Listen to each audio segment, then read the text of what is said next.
स्वाभाविक प्रतिक्रिया है जो हमें बताती है कि कुछ उचित नहीं है।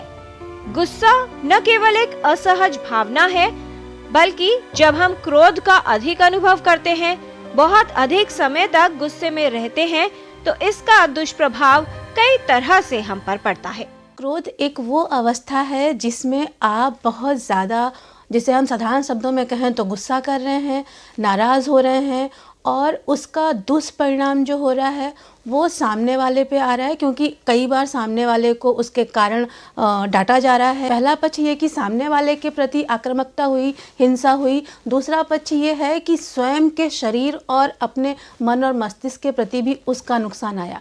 ये कहा जाता है कि यदि व्यक्ति आज गुस्सा करता है, उस गुस्से का प्रभाव व्यक्ति के शरीर में 3 दिनों तक रहता है, और उस नुकसान के कारण शरीर की पूरी जो अपनी कार्य प्रणाली है, जो उसकी एक सिस्टम है, वो सारी चीज़ें प्रभावित हुई, जिससे बीपी बढ़ जाना, हार्ट पे असर पड़ना, भावनाओं पे असर पड़ना, संबंधों में दिक्कतें आना, ये सारी चीज़ें शुरू हो जाती हैं। तो क्रोध एक ऐसी चीज़ है जो शुरुआत तो एक व्यक्ति से होती है, लेकिन उसका प्रभाव व्यक्ति के पूरे शरीर, मन, मस्तिष्क पे पड़ते हुए उसके आसपास के लोगों पे, समाज पे और रोज़मर्रा की ज़िंदगी में भी आना शुरू होता है।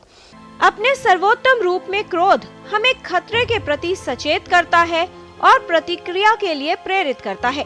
यह नकारात्मक भावनाओं को व्यक्त करने का एक तरीका दे सकता है या समस्याओं का समाधान खोजने के लिए प्रेरित कर सकता है, लेकिन अत्यधिक क्रोध या गुस्सा परेशानी का कारण बन सकता है। जब क्रोध के अनुभव कई बार होते हैं, बहुत तीव्र होते हैं, बहुत लंबे समय तक रहते हैं या ट्रिगर करने वाली घटना के अनुपात से बाहर होते हैं, तो भावना हमारी भलाई और स्वास्थ्य पर नकारात्मक प्रभाव डाल सकती है।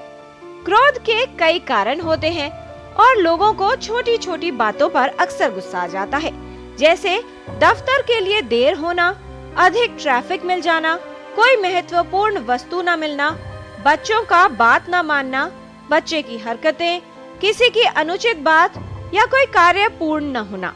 ऐसी बातों पर हम कभी न कभी गुस्सा अवश्य करते हैं। सबसे पहले अपने आप को सोचना है कि क्या ये क्रोध करना उचित है। सबसे पहला ये प्रश्न अपने आप से करना है। अगर आसपास हो, अवेलेबल हो, हाथ में हो, तो पानी पीना है, सिप सिप कर कर के, घूंट घूंट में उसको पीना है, थोड़ा सा समय लेते हुए। और उसके साथ में स्वयं से दोबारा ये प्रश्न करना है कि क्या ये गुस्सा करना उचित है। साथ ही साथ दूसरा प्रश्न भी करना है, क्या ये गुस्सा करने के कारण जिस चीज़ पे गुस्सा कर रहा हूँ उसका समाधान हो जाएगा। ये 2 चीज़ें उस समय तुरंत करनी है। आप तुरंत बैठ कर के बैक काउंटिंग करना शुरू कर सकते हैं, जिसे हम कहते हैं रिवर्स काउंटिंग। आप 100 से शुरू कर सकते हैं, 50 से शुरू कर सकते हैं और उसे वापस 1 तक शुरू आ सकते हैं। कई बार आप कुछ ऐसी चीज़ों को भी विजुलाइज कर सकते हैं जो आपको अच्छा महसूस कराती हैं। क्रोध को स्वयं में एक विकार नहीं माना जाता, लेकिन क्रोध कई मानसिक स्वास्थ्य स्थितियों का एक ज्ञात लक्षण है। क्रोध लड़ाई, झगड़े या भागने की प्रतिक्रिया का भाग है, जिसमें एड्रेनल ग्रंथियां शरीर में एड्रेनलिन और कॉर्टिसोल जैसे हार्मोन उत्पन्न करती है। हृदय गति और रक्तचाप में वृद्धि जैसे शारीरिक प्रभावों का अनुभव होता है, जिससे तेजी से रक्त हृदय की ओर बढ़ता है। शारीरिक रूप से स्वयं को बचाने या खतरे से भागने के लिए लड़ने की तैयारी का कारण है।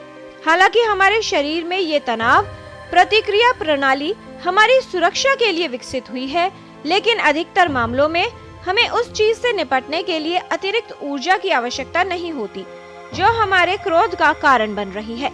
झगड़ा और तनाव हार्मोन की लगातार सक्रियता गंभीर शारीरिक और मानसिक बीमारियों को जन्म देती है। अधिक क्रोध व्यक्तित्व, बुद्धि, स्मरण शक्ति और मनस्थिति को प्रभावित करता है। रिश्तों में अनबन, तनाव और मनमुटाव का कारण बन सकता है। अधिक क्रोध करना तो हानिकारक है ही, लेकिन क्रोध को अंदर दबाना भी समस्या उत्पन्न कर सकता है।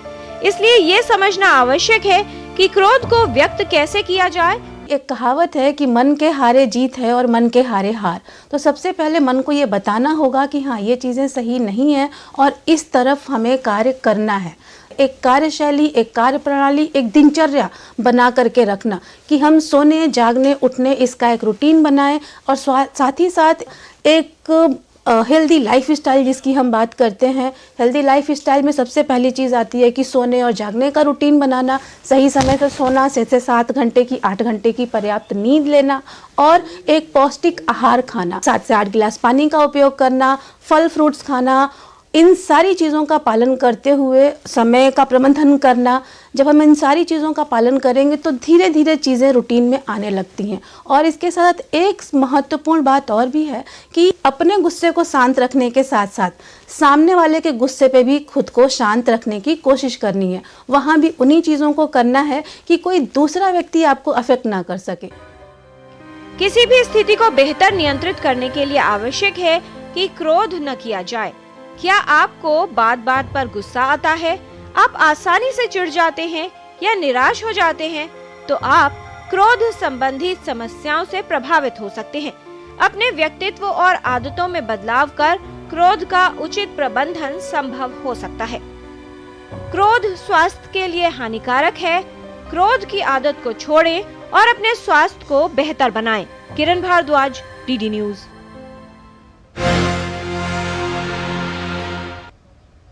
क्रोध वो स्थिति है जिसमें जीभ या